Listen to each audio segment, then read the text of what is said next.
So welcome to our podcast, Coffee Break with Rowil and Alex. So this is our first podcast together. Hi bro, how are you? Hi Lex, I'm doing good. Na-influensyahan ta ka na mag-podcast. Yeah. I've been throwing around this idea, doing it myself. At least 2 years. I created an intro already for my podcast, but I never got around doing it. So Sige, let's see that intro. Maybe we can use that intro for our podcast. All right. Okay, so for this podcast, actually, why Coffee Break?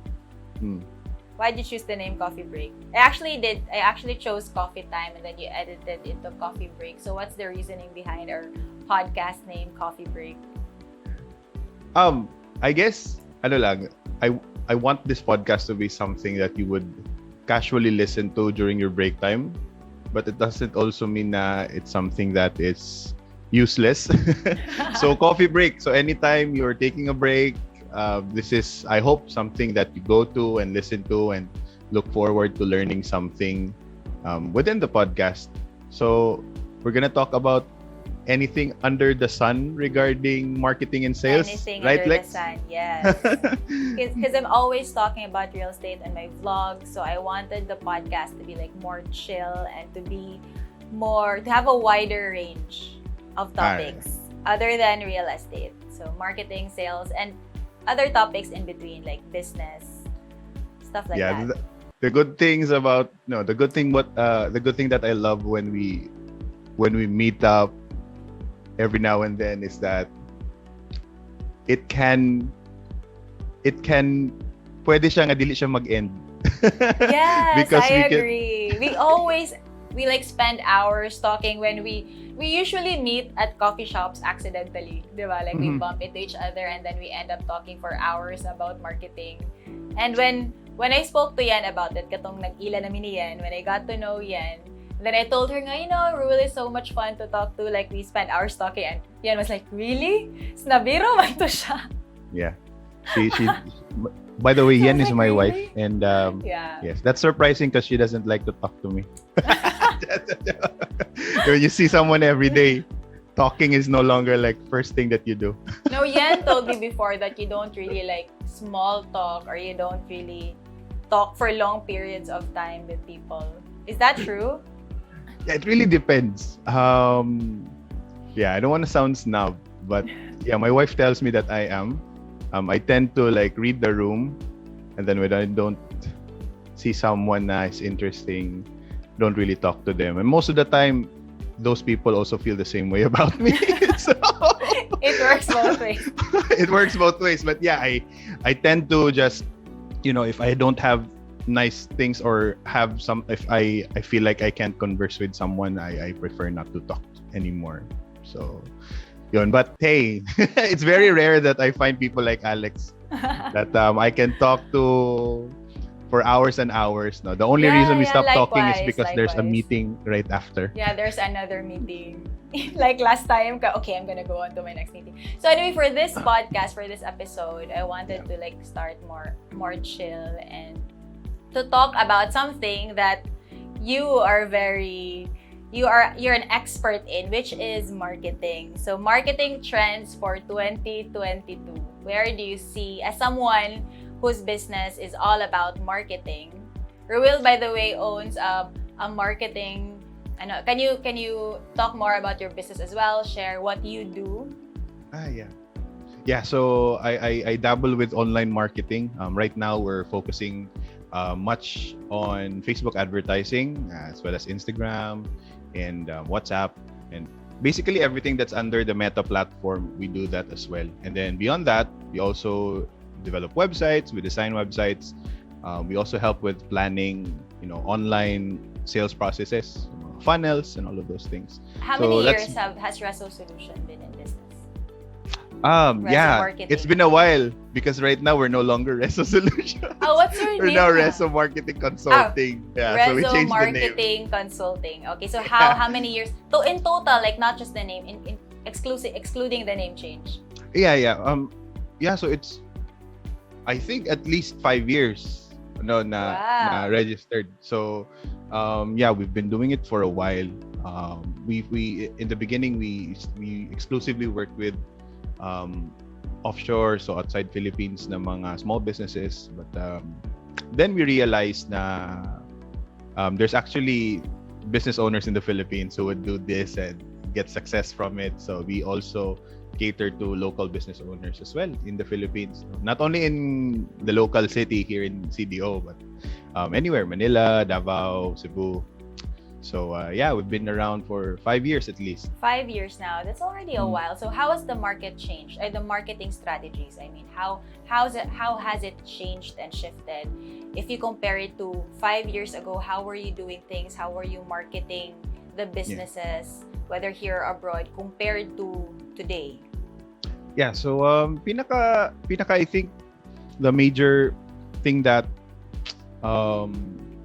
made it mandatory to change the way people do business is, of course, the pandemic, diba? So with the limitations, parang the spotlight now was shifted from physical traffic, malls and everything, location, to catering to different individuals kahit wala kang office space or wala kang place for your customers to gather and visit. So yun, the spotlight was transferred to digital marketing. So yun, it was for us, it was an advantage because even before it was cool, or even before it was necessary, we were already doing it. So yun, what we found was the competition has gone tougher because people who were innovative in the offline world simply shifted their energies from offline to online. So Offline to actually, offline. But 5 years ago, because now Facebook ads is already very mainstream. It's getting more and more expensive. I see a lot more ads now on my feed compared to 2 years ago. Like just 2 years ago, if I would see an ad, I would actually look at it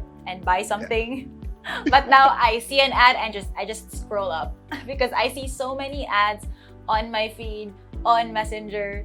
So before, like let's say 4 or 5 years ago, what were you doing in terms of online marketing? Because wala pang Facebook ads at the time, right? Or meron na ba? Yeah, Not Facebook yet has already been here mainstream. for very, very long already. Not yet mainstream. Not yet mainstream. Not yet as how do you call this? Regulated as it is now. So you can run ads na right now are controlled by Facebook. Like for example, slimming products, whitening products. It's very hard to run ads for those products right now. Really? But before, wala pang because not a lot of people know it, recognize it. People don't even know that it's an ad. It's very easy to run those types of offers online, but now it's very hard. But I also think it's a good thing because now that a lot more people know how they can use their money to force people to see things that they want them to see, it can get very dangerous. So it's very easy to get dangerous in the sense na you can just post scam offers online easily, and if Facebook does not regulate that, it's kind of bad. So medyo stricto ngayon ang advertising. It's also very competitive, but it's for the better naman. So you can't just go around offering promises that your company cannot fulfill. For example, yun nga, my favorite example is slimming. Lose 20 kilograms in 6 months using this magic pill. Yeah, I mean, before you can do that on Facebook, it's not getting banned, but fast forward to today, bawal na siya, and it's normal as it should be. Na they should not allow those types of ads. With regards naman to strategies, I think the good thing about strategy is that it can be timeless, no? I want to talk about teacher mode ako. teacher mode ako ngayon. Yeah, I agree with that. Like marketing is timeless, but some of the strategies you just need to like change it and adapt according with what's working now. Yeah. So but like the core strategies are timeless. Yes. That I would say, if you did your market research well enough, if you know your target customers well enough, your strategies will not change actually. Maybe the tactics. Yeah. You have to understand that strategies and tactics are not the same, no? Strategies are it's like an umbrella, na it could be a statement, it could be an action plan that you can execute for the rest of, for a decade. and you will not change it. It's only the tactics that you really need to change. Like, before, pwede kang mass broadcasting ng SMS. Ngayon, bawal na. So that tactic needs to be changed. Something that we can do that will create the same effect, pero hindi na yung SMS broadcasting. Could that be email? Could that be actual telemarketing? So, but the strategy remains the same. It's just the strategy is to book a meeting with your target customer. That has always been the strategy, right? But the tactic of getting there, getting the strategy implemented, yun yung always magbabago. And that's I think, the challenging part of digital marketing kasi as we move forward, we should always find ways to implement the strategy while the platforms are, policing the tactics, like posting too much. Getting more mature. And there are also new platforms coming up, like TikTok, for example. Like TikTok is going to be a very big social platform. That's why this year also, aside from the podcast, I'm really planning to double down on TikTok as well. Yeah. Short form content, it's gonna be very in. Live streaming, it's gonna be the next big thing here in the Philippines. It's very big in other countries like China, for example. Whole day na sila nagla-live stream, bro. I don't know how they can do it, but there are people doing that, and there are people watching that. Yeah, I agree very much. I mean, with you, Lex, I want to know, what were the tactics before na you used to do, let's say 2 years ago, that was very effective, but 2 years later, today, you realize na hindi na siya nag-work. You have a tactic in mind. Strategies that are not as effective anymore. Yes. Siguro when it posting online, like before, when maybe not 2 years, 10 years ago when I was still starting as a real estate broker, it was a very effective way to get leads when we would post online, like on Ayos Dito pa before. Yung mga old na mga websites pa na not specific to real estate, because that platform also got more mature. Like now there are websites that just cater to real estate products, right? Like Lamudi or PropIt.property. So wala pang mga ganyan 10 years ago. It was just free for all. Sell anything you want on this website. So OLX, Ayos Dito, ano pa? I can't remember na. Basta mga websites like that. So if we would post listings on those websites, we would get a lot of inquiries, because parang hindi pa masyadong uso at that time. Like other realties, wala pa silang online marketing. Because when I started, yung uso before was flyering, cold calling, yung mga ganyan, yung mga medyo old school na marketing tactics, which are still effective naman, but you just don't get as much reach as you do when you do online marketing. So I'm not saying it's not effective anymore, but you just have a wider reach when you do online. So that's what we did. So we would get so many inquiries. We would get both buyers and sellers happy, because sellers would also call us and ask us can you list our property, because we were very visible online. And I think what really changed the game was when the platform started maturing, naging paid platform siya, of course. Hindi naman free palagi, hindi free forever. As much as we want everything to be free. So, yung mga websites, they became more mature, and then they started offering na, okay, if you're gonna post a property, mahal pa nun. You have to pay per property, I think around 500 pesos or something per property on Ayos Dito. And a lot of these websites merged together, so they became one website, bigger platform, pero may 500 per post na. And then around that time, although I don't think the 500 per post worked out kasi mahal siya. But merong mga new websites that also started coming out, like Lamudi. They really launched with a bang. Meron talagang, kasi I think they're a German company or something. Diba? They're not Lamudi? I forgot yung sinong founders na Lamudi, but I think German or something. And then they really sent people to different cities all over the Philippines to meet with brokers. So they really met with the brokers, met with the developers to subscribe on the Lamudi platform. So at first it was free, and then they started charging per month. I think now it's 2,000 to 2,500 per month for an X number of listings. And then higher monthly charge for more listings. Nice. So siguro, I think 10 listings lang yun. 2,000 Right to now, 2,500. you're also you're active on Lamudi, right? Or no longer posting? No longer, because when also it pays to be an early adapter. Because when Lamudi came here and offered the platform to us, nag-subscribe kami right away. So Right. first free pa lang, and then we would get a lot of inquiries. We actually closed a lot of deals through Lamudi. So we paid sa Lamudi for a subscription, like 1-year subscription. That first year, it was really good. We really got a lot of good leads. We closed a lot of deals through Lamudi. And then, pag second year na, it wasn't as good na. Actually, it was very bad sa second year. Parang we barely got any leads. Hindi na masyadong okay. So, nag-unsubscribe na sa third year. And then, year number 4, I decided to try it again for like, siguro 3 months. Kasi they have a 1-year pay, 1-year parang lock-in. You have to pay for a year and then you get a discount. There's 6 months, and then the shortest is quarterly, I think. So, I decided to try it for a quarter. And then, wala talaga. Parang, I don't know, if you're an early adapter, but you just get more leads if you subscribe more, if you subscribe earlier. Yeah. And then later on, as more people start coming onto the platform, more agents start posting, you just get fewer and fewer leads, and that's what happened. So now I don't subscribe anymore. Sorry, Lamudi. Yeah, that's the beauty about being like just diving into it without even analyzing the platform first, because the longer you wait, when you actually start, it's super saturated already na you miss the opportunity. And sa tech kasi, they become mature, the platforms become mature very fast. Yes. Like for example, TikTok. When I downloaded my TikTok app, I did not understand it at all. I was like, what is this thing?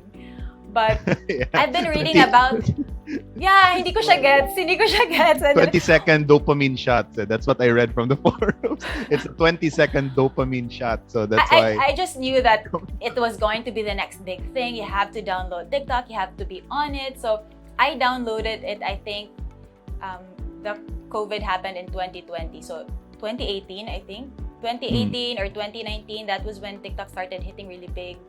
So nag-download ako ng TikTok, and then when I started to consume content on TikTok, hindi talaga ako nakarelate because all I could see were like 7 to 14-year-olds dancing. I was like, what is this?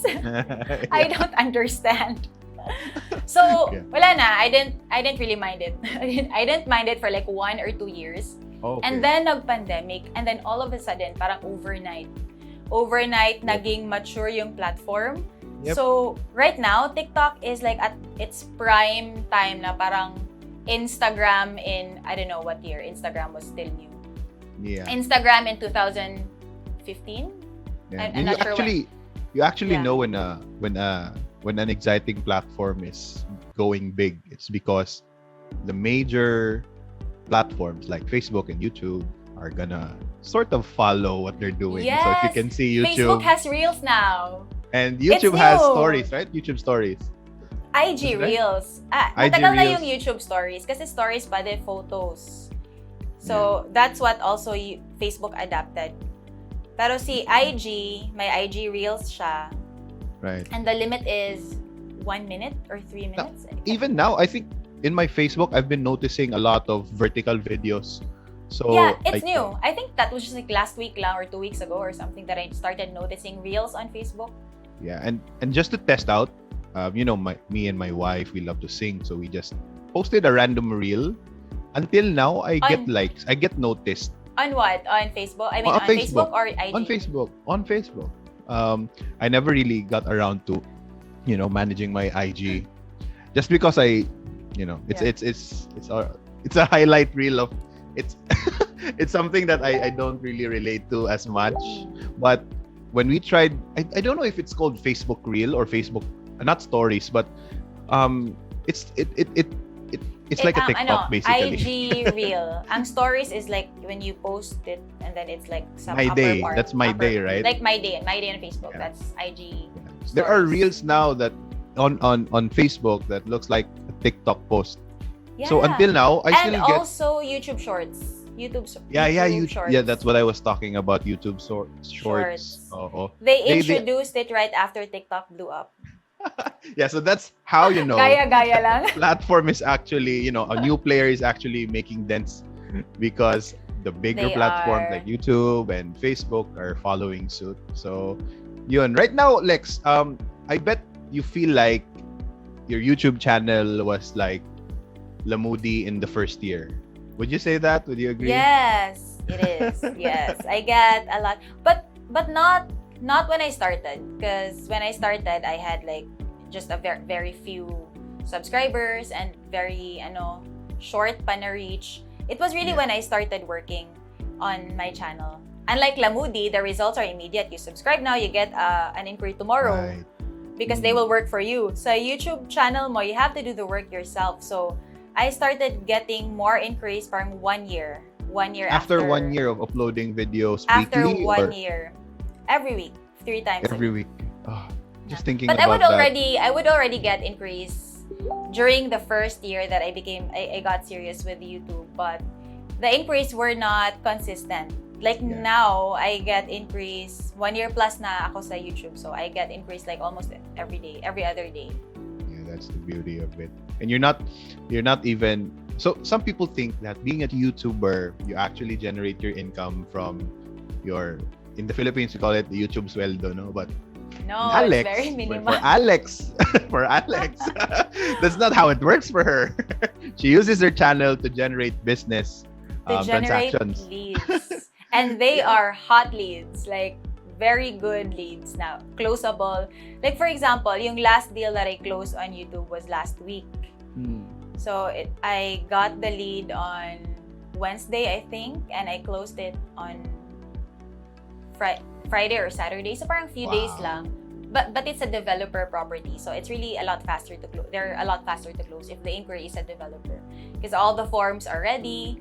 So yun yung beauty of YouTube. And I didn't really even have to be the one to explain everything. It was like, okay, watch my video, and then after that, how was the video? Any questions? So shorter na yung discussion. Because before, I would have to discuss like 30 minutes to my client, like of all the available properties. Now, just watch the video. Tas on demand pa. Because my clients are busy and then the time zones are different. So it's very helpful na we don't have to wait for each other. They can watch my videos whenever they are free, and then just call me during break time or something. Yeah, because I'm sure a lot of people would say, "Nah, that's too much work for it is for just it one is a video." lot of work. Yeah, but it is a lot of I work. mean, I want to ask you if we are going to weigh out the amount of effort involved versus the deals that you generate. Is it justifiable? Is it way beyond what you were expecting? Yung results. It's way beyond. It's not just the monetary, also the other intangible benefits that you get.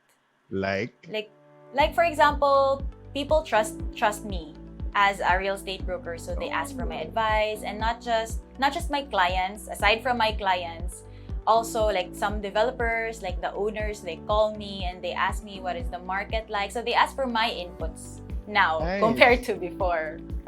Before, I felt more of like just a regular seller, but now you really have influence because of the content that you're putting out. So it's beyond like the effort, but it's a lot of effort. I will not say that it's easy. Of course, we won't discredit you for it's a lot. Like not only me, but all the other vloggers out there. Like I have such respect for content creators. It's really a lot of effort, and it's not just, especially kasi diba, if the content is, for example, 5 minutes lang, they feel na it's easy to put out, it's so short. No, the preparation time beyond that is like hours and hours also, because there's preparation and then you shoot it and then you edit it. So for all the content creators out there, really, you deserve it. Whatever you're getting from your YouTube channel or social media, you deserve it, because it takes consistent effort to grow something, to grow your channel. Yeah, it's actually it's the way you talk about it. Somehow I feel intimidated. How long have you been trying to convince me to finally start my YouTube channel? I think 1 year na. You made a channel, but you never got around to posting content. Yeah, because my main background is really paid traffic. So it's like when I create something, there's this sense of instant gratification that if I already spent 24 hours, that it's already out there in the open, I should be getting results by then. That's just a sick mindset that I have It's coming from a different. paid advertising perspective. But yeah, looking at it, um, yung when you said your clients and even just the people watching you trust you, this intangible thing. It's really very powerful. I mean, it goes beyond just your, the deals that you close. It goes way It's beyond that. Yeah. it's like that feeling when you walk in, then people sense a vibe. When you walk inside the room, people begin to go silent, or like they gossip, but about you that it's positive. I watch her chat or her video, and then there's that certain level of leverage, I guess, in the conversation when they know that they're talking to Alex Zeta na my YouTube channel. Yeah. Diba? But the good news is, I will be Yeah. teaching people now how to start their own channel. Yeah. By the way, we're gonna do that this April, right? So Yeah. we'll be hosting that on the platform. It's gonna be live. So on that, Lex, what do you think is something that, kasi like me, I have been wanting to, but I never got around creating a YouTube channel. What do you think are the limiting beliefs that people, and of course saying that it's limiting beliefs, how do we get over these beliefs? What do you think are the main things that are stopping people from starting their YouTube channel for business? And then how should they, work around it? Well, one major limiting belief is I don't have the time. Because everybody's busy. Like, that's one of your limiting beliefs. Like, I don't have the time to do it. And yeah, but if you really want to do it, you will find the time. It's really just up to you. It depends on what your priorities are. Like for me, even though I'm busy with my clients, it's really important for me to leverage. That's why I make the time. Because my channel is leverage. Like even when I'm sleeping, my channel is out there selling for me, right? Reaching clients for me. So that's leverage. You don't always want to work forever. I mean, we have to retire at some point. Well, I don't want to like retire, but what I mean by retire is that I can work when I want to work and stop working when I don't want to work. Right? It's no longer I have to work, but it's an option. Optional na yung work. Yeah. And like Well, in right the now, when beginning, you I really guess. have to hustle. In the beginning, I guess you have to hustle on your Facebook, in your YouTube channel. Then eventually, all the time you spent doing that in the beginning, it's gonna pay you back. It's gonna Like- it's gonna pay off. Pero long term kasi siya eh. That's why a lot of people siguro hindi kasi when you post one video or even 3 videos or after a month of posting consistently, it's not walang effect eh after a month. You have to like do it for a year, 2 years, 3 years, So long term yung effort, and a lot of people are just not willing to put in that long term consistent effort. But if you're one of those people who's willing to make the effort, I promise you that it's worth it. Because I am already reaping the benefits, and I'm just 1 year into YouTube, diba? And I'm not even early on YouTube. Parang Yep. not early, not late, I'm in the middle. Because YouTube Yeah. started in 2005, so ilang years na ba yung YouTube ngayon? 15? Yeah, and when it started, it Very was not mature. like this. The intent of creating YouTube videos is not for this. Yes. It's just simply, posting videos like you and your friends hanging out. That's it. Just Yes. like an album. It That's was why like Facebook. Right? That's why Very yung super the influencers with the biggest one, some of the influencers with the biggest reach are those who started early. Kasi they just posted parang lifestyle videos or them dancing or just hanging out. But if you are a YouTuber who posts consistently and you started in 2010, millions na yung followers mo ngayon. So it's Yep. delayed gratification. Like don't post now and expect a sale tomorrow. So no, it's not like that. With this, the way our conversation is turning out, yesterday, I was picking up the modules of my kids. I was listening to a podcast with Seth Godin. So I guess in our The future, 4-hour work week. eh, Tama? no. No, tama? Seth Godin Tim Ferriss is para yun. Tim Ferriss that's Tim pala Ferriss. si 4-hour. yeah. Yeah, Seth Godin. Seth Godin is marketing. No, this is marketing. Marketing guy, the purple yeah. cow. Yeah, the bald guy with the. I have one of his books which I haven't read. Yeah, so I was listening to him, and I guess Lex, we should turn this into like a mandatory segment in our podcast where we should like cite a story about a thought leader that we follow every episode. So I'm gonna start with Baka mine. yung So sa akin, parating si Gary V. it's- I love his Yeah. content kasi I always listen to his content. I mean Gary Vaynerchuk is synonymous with omnipresence. He's everywhere. Yeah, he's everywhere. It's like when Yeah, I so I can't open blame you. my YouTube app, he's just there. So parang, okay, he's there already. I'll just listen to him. And wait, by the way, Gary's new girlfriend is very, very pretty. Have you seen her? Gary's new girlfriend. Mona Vaughn. Yeah, she has a new girlfriend. Gary Vaynerchuk. Yeah, I thought he's married. Isn't he married? I think they got divorced, and then Oh, okay. he is now into a new relationship. Wala. Oh, okay, I just okay. share that. I'll Google her. Yeah, Okay, so I don't. you were sharing about Purple That Cow. golden. I Yeah. read that book. It's something about if it's there, you have to make your marketing tactics so obvious that people cannot not see it. Yeah, but I want to talk about something else that Seth Godin said. No, it's. I don't know what book he was trying to promote that time, but he shared a story in his personal life where he was in a class where it's about learning how to fish, and then what he found that was effective for him is that he noticed that the people in the class were just trying to catch fish, and the more they think about catching fish, the less likely they are to actually catch fish. But what he did was to simply follow the instructions and not think of an outcome. So he was just okay.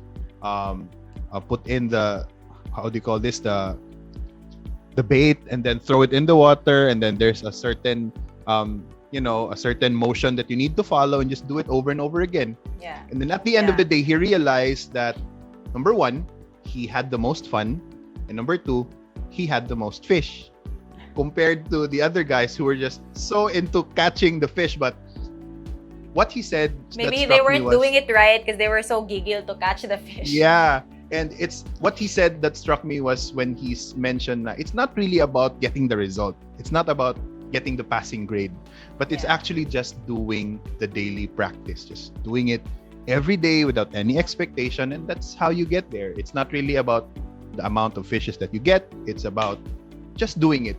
I agree. It's something that I teach to my agents as well. It's about daily activity. If you want to close deals consistently, just do the daily activity that needs to be done, because this will lead to close deals.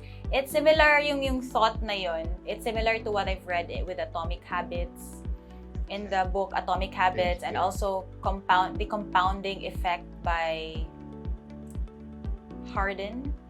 I forgot the name of the author. So the compounding effect. It's a really, really good book. You should read it if you haven't yet read it. Wait, I'll get something first. Balik ako. Okay, go. Yeah, Darren Hardy. Yeah. Darren Hardy. Okay. Darren Hardy, that's the name of the author of The Compounding Effect. So it's a very good book to read. Bagay siya sa Atomic Habits because it's similar but different, because the compounding effect is really about building the daily habits and then just pushing it a little further every day, like 1% improvement every day. And that 1% will become 1,000% in a couple of years. And that 1% improvement isn't even really that hard to do. Like for example, he told this story about this woman who attended his seminar, and then because he's an author and also a speaker, and then she told me, when you talk about saving 10% of your income in that seminar, I really can't do that because this is my income.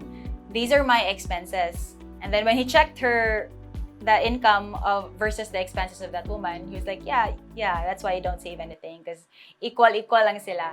Okay, so this is what you should do. You should just start with saving $33 per month. And the way that she did it was like, is $33, that's 1%. That was 1% of her income. So is $33 savings per month achievable? Like, is it easy or is it hard? And the woman was like, yeah, it's very easy. It's only $33, right? So, okay, so this is how you do it. Instead of eating out every day during lunchtime, just bring something to work once a week. So instead of eating out like 5 times a week, it becomes 4 times na lang. So by the end of the month, she was able to save 1% or $33. So parang the way that he structures also yung compounding effect is 1%. So it's not difficult to do. It's actually very easy to do. But if you compound it, it will lead to great results. So then the next month, he said, okay, which subscription can you cut off para you can save an additional $33? So 2% na. So she canceled one subscription because okay, I don't really watch this, like for example, Netflix or something like Netflix. Okay, so cancel this because I don't even watch it anyway because I'm too busy with work. So she cancels a couple of things, and then naging 2% na. And then the next is, instead of buying Starbucks coffee or coffee outside, just buy beans from Starbucks and then make your own coffee. So naging 3% na. So that's what happened. And at the end of the year, she was not only able to save 10% of her income, she was also able to increase her income because she became more creative. Because instead of watching random stuff on YouTube or on Netflix, na-cancel naman yung subscription. So she started veering or watching yung mas motivational stuff, yung mas maka-help sa kanya. So that's what she started watching. She became more creative, and she was able to come up with ways so the company that she was working for could save money and also earn more. And what she asked in return was like 10% of yung savings or profit ng company. So the company agreed. So aside from being able to save 10% of her income, she was able to earn an extra a few $1,000s, I think $40,000-$50,000 for that year because of the percentage, parang override niya because of her ideas. So yun yung compounding effect. There are actually so many other principles pa in the book. So it's really a must read. Yeah, it's very good. Very nice. Actually, I'm a big believer of massive action, no, but sometimes that can hurt you, no. It exposes you to a very sick level of burnout. So, yeah. Baka massive action mo, hindi ka na natutulog. Yep, that's actually part of it. No, I'm not like that. My husband is like that, si Jong.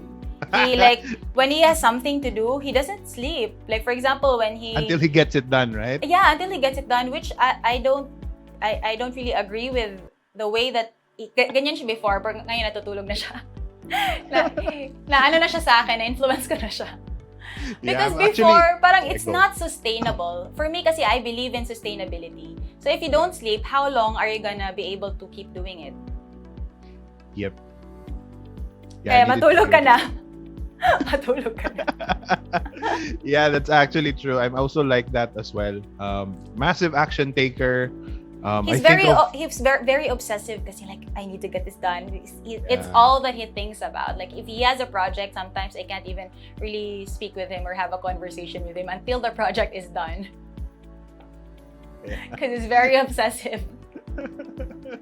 Yeah, that's the problem with, and I think would you say that's something that's common among majority of everyone? Like we tend to do massive action instead of compounding small decisions. What do you think? Is it the norm ba? Perhaps, because sometimes we also, the most people, they don't, kasi if you do things on a daily basis, like small things daily, wala kasing effect na nakikita. The effect is not noticeable. That's why most people just stop after a month or two. But according to the book, it takes, diba they say it takes 21 days to create a habit. Yeah. That's for habits. Pero if you want to really ingrain it in your system, you need to do it daily for 10 months, at least. Wow. Kasi after 10 months, you go on autopilot na. It's like, for example, when you brush your teeth, do you even think about, okay, I'm gonna use my left hand today to brush my teeth? Diba? You don't decide anymore. Automatic na siya. So, ganyan yung tinuturo niya sa compounding effect na when you do things on autopilot, you don't have to make the number of decisions that you need to make decreases. So, you can use your brain power to elevate or improve in other areas because the basic things are already on autopilot. It's like, for example, we want to work out because so we can be more healthy. But if every day when you wake up, nagde-decide ka pa, am I going to work out today or not? Diba some people are like that? Like, I'm going to work out tomorrow, and then tomorrow you wake up, am I really going to work out today? So you have to just show up, do it, para magiging autopilot na after 10 months. You don't even think about it anymore. You just get up and work out and that's it. Yeah, on my end naman, my autopilot is that I immediately decide I'm not gonna work out today. That's your autopilot, okay. I was waiting for the right time to say that.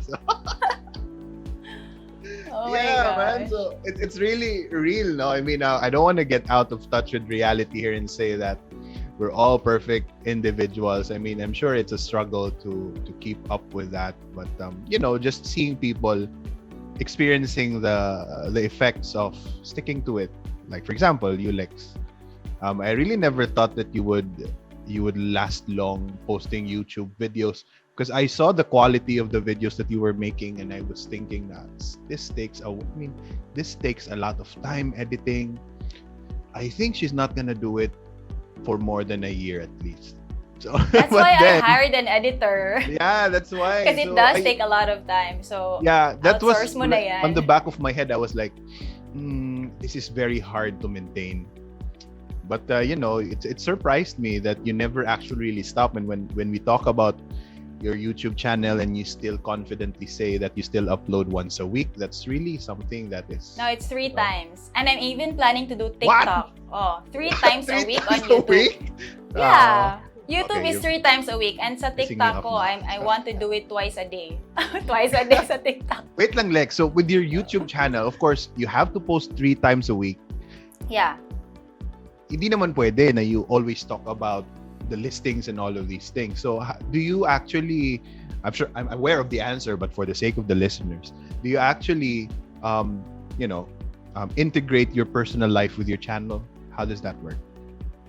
Personal life sometimes, but not often, I guess. What we're doing kasi now is we're expanding also to other cities. So there will be more projects to vlog about. And Okay. since I'm in the real estate industry, and I do it every day for a living, I'm a real estate broker, parang hindi ako nauubusan ng topics. So, if your question is, do I find it hard since I've been doing this for more than a year na, do I find it hard to come up with new topics? The answer is no.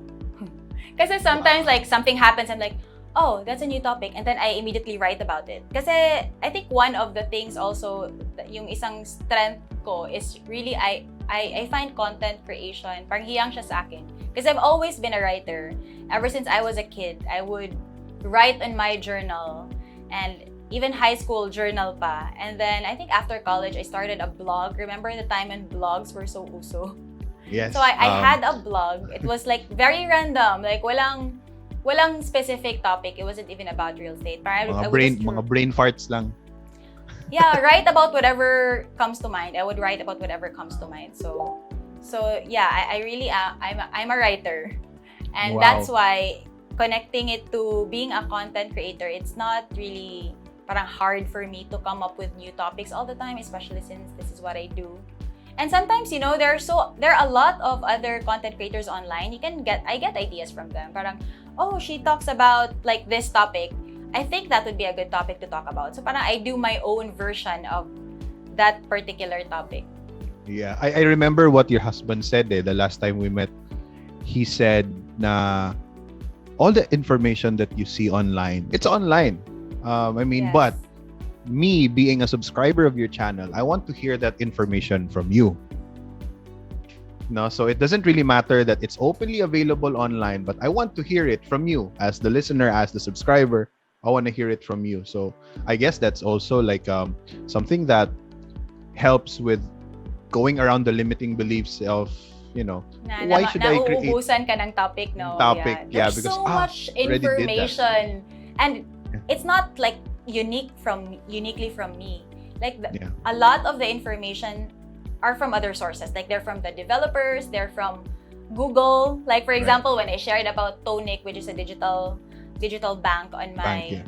on my channel, I just researched about the information online sa Tonic website because I believe in it as a digital bank. I also have an account through Tonic. So it's something that I think this is something that my subscribers would like to know about, even though it's not about real estate. So I want to share about it. So yeah, so some, not siguro sa personal life per se, but more of what topics would add value to my audience. I think that's the question that I ask myself. And if I think that this topic would be helpful to them, even if it involves a bit of my personal life, I will share it. Just like our business is closing down, I feel like maybe this can encourage them to just keep moving forward. So that's why I share my personal life. That's when I share my personal life. Yeah, it's you always curate it, no? Na will it help convey the message that I'm trying to share, or is just gonna be like a day in a life that nobody is gonna get value from? Is that how you think about it, or? Yes, it's about adding value. Damn. Okay. Let's talk about aside from YouTube, there are a lot of ways to market yourself. Yeah. Diba? And I listened to this podcast recently by RJ Ledesma. He was interviewing the CEO of Blogapalooza.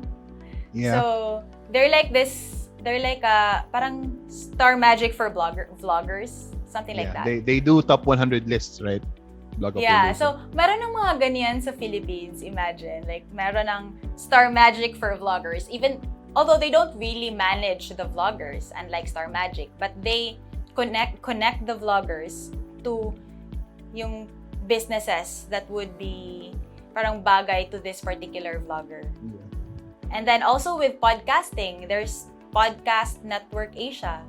Yeah, si Ron Sturbate yung. I think yes. is that his? I think that's his startup. I don't know. I don't know who the founder is. Hindi pa ako nag-research, but I just heard about it from my friends. Yeah, but they're actually trying to syndicate everything, right? So. Yeah. Because I have podcaster friends who are connected with Podcast Network Asia, and if you're part of Podcast Network Asia, yung Kumu will be part na of how it's done. So we should end this na because we've been talking for like 50 minutes already.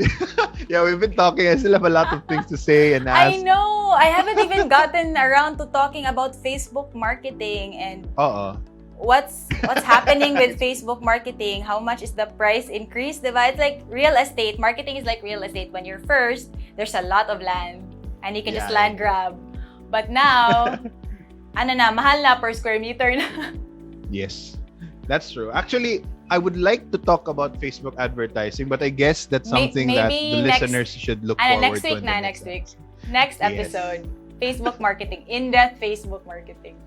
Okay, so you end na the episode for today. Okay, so we'll end the episode. This is how we're gonna end it. We're gonna tell each other to end it. Okay. Okay, so okay na episode. Okay. Okay na ta. Okay, that's it. Okay, that's it.